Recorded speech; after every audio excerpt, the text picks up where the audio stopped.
Hello दोस्तों, आज हम स्टार्ट कर रहे हैं 7 फेरे हम तेरे पार्ट 5। अगर आपने पीछे वाले सारे पार्ट विज़िट नहीं करें तो प्लीज़ सारे पार्ट विज़िट करिए, देन इसको कंटिन्यू करिए। चलिए स्टार्ट करते हैं। नीलेश अपने दोस्तों को भी इस बारे में जानकारी देता है और बोलता है अगर कुछ भी पता चले तो बताना। माया बोली चलो अब खाना खाने चलें। नीलेश ने कहा हाँ दीदी, वो सब ठीक है, पर मैं कुछ सोच रहा हूँ कि क्या नैना को आँख नहीं मिल सकता है। वो समझती है कि मैं उसे धोखा ना दे दूँ। माया ने कहा नहीं, हमें यकीन दिलाना होगा कि तेरा प्यार सच्चा है और वह किसी का मोहताज तो नहीं है। नीलेश ने कहा हाँ, वो ही तो मैं समझा नहीं पा रहा, क्या हम मिल सकते हैं। माया ने कहा पता नहीं वो क्या चाहती है, दुनिया में सच्चा प्यार करने वाले बहुत ही कम मिलते हैं। नीलेश ने कहा हाँ दीदी, मैं एक बार और उससे मिलना चाहता हूँ। माया ने कहा हाँ ठीक है, फ़ोन पर बात कर ले। फिर नीलेश नैना को फ़ोन करता है और नैना फ़ोन उठाती है और पूछती है हेलो कौन। नीलेश ने कहा मैं नीलेश बात कर रहा हूँ, क्या कर रही हो, कल मिल सकती हो क्या। नैना ने कहा हाँ ठीक है, पर कहाँ। गार्डन में।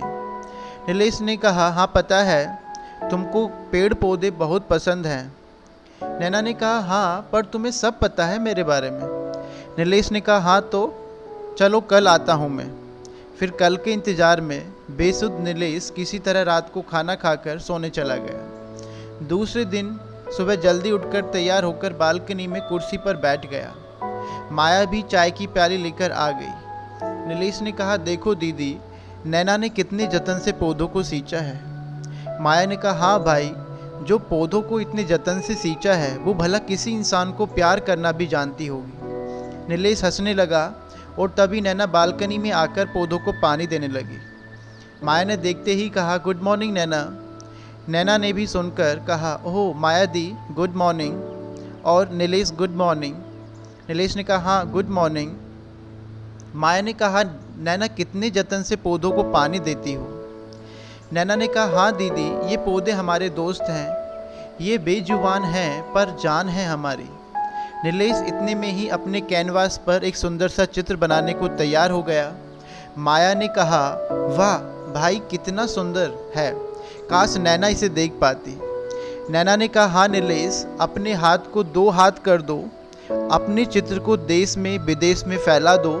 नीलेश ने कहा हाँ, पर मैंने कभी इतना सोचा ही नहीं है, पर जब तुम कह रही हो तो ज़रूर करूँगा।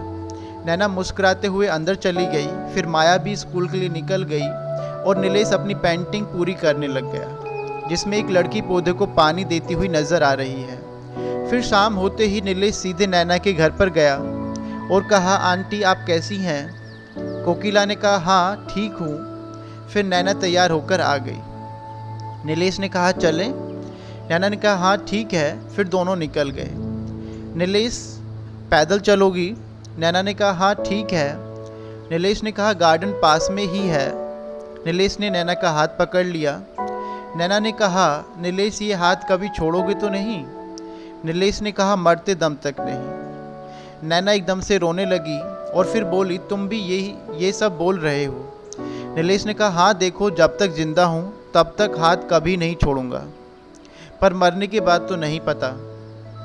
नैना आओ यहाँ बैठे। आ गया गार्डन। नैना और नीलेश एक कुर्सी पर बैठ गए। दोनों ही एक दूसरे के करीब थे। नैना ने कहा तुम्हें कुछ पूछना है क्या। नीलेश ने कहा हाँ बताओ न, सब कुछ अपने बारे में। फिर नैना ने धीरे धीरे सब बातें बताया। काफ़ी देर हो गया ऐसा नीलेश ने कहा। नैना ने कहा हाँ, तुम्हारे साथ होती हूँ तो समय का पता ही नहीं चल पाता। नीलेश ने कहा हाँ यह सब ठीक है, चलो कुल्हड़ वाली चाय पीते हैं। नैना ने कहा हाँ मुझे बहुत पसंद है। नीलेश ने कहा हाँ मुझे भी।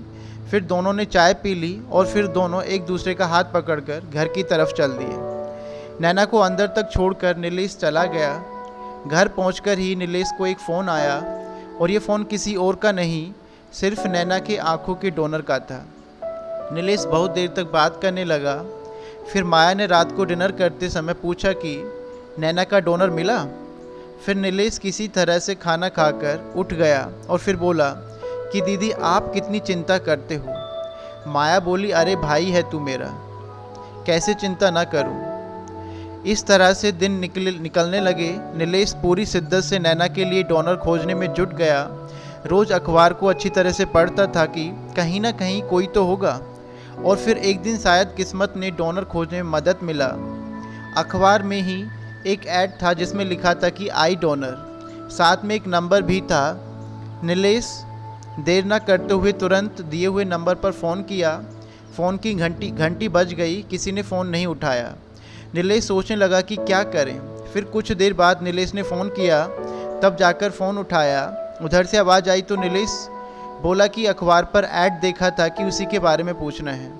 उधर से आवाज़ आई, जो भी बात है वो फ़ोन पर नहीं हो सकता है, आपको आना पड़ेगा। नीलेश ने कहा ठीक है, फ़ोन रखते ही की बात बन जाएगी। फिर नीलेश ने मन बना लिया कि उसे जाना होगा, वहाँ जाकर ही कुछ हो सकता है। नैना को खुश देखना चाहता हूँ और उसकी खुशी उसकी आंखों में है। उसी रात को नीलेश ने माया से कहा कि दी, मुझे डोनर मिल गया है पर मुझे बाहर जाना होगा। माया ने कहा अच्छा ये तो बता, बहुत ही अच्छी बात है, पर तुझे बाहर क्यों जाना होगा?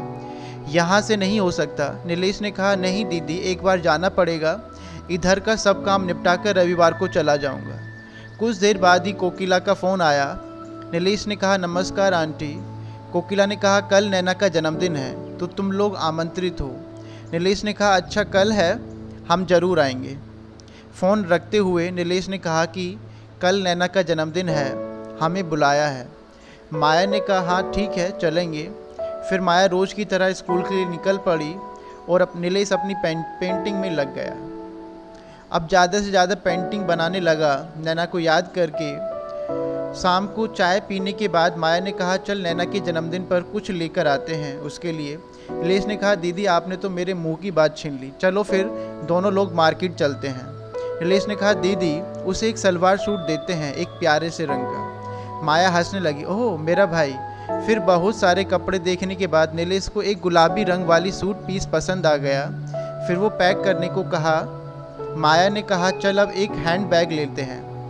नीलेश ने कहा हाँ ठीक है। फिर वहाँ से दोनों एक बैग की दुकान पर जाकर बैग देखने लगे। फिर एक बैग पसंद आया तो ख़रीद लिया।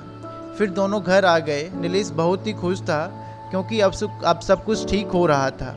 सो दोस्तों आपको ये कहानी कैसी लगी, इसका नेक्स्ट पर्टिकुलर वीडियो में हम कंप्लीट करेंगे। एंड प्लीज़ जो भी स्टोरी में आपको पसंद आया प्लीज़ कमेंट करके ज़रूर बताना। अगर आप चैनल पर नए हैं तो चैनल को सब्सक्राइब कर लीजिए, साथ के साथ बेल आइकन को प्रेस कर लीजिए जिससे कि आपको अपकमिंग वीडियो का नोटिफिकेशन टाइमली मिल जाए। मिलते हैं नेक्स्ट वीडियो में, तब तक के लिए जय हिंद, वंदे मातरम। Thank you so much.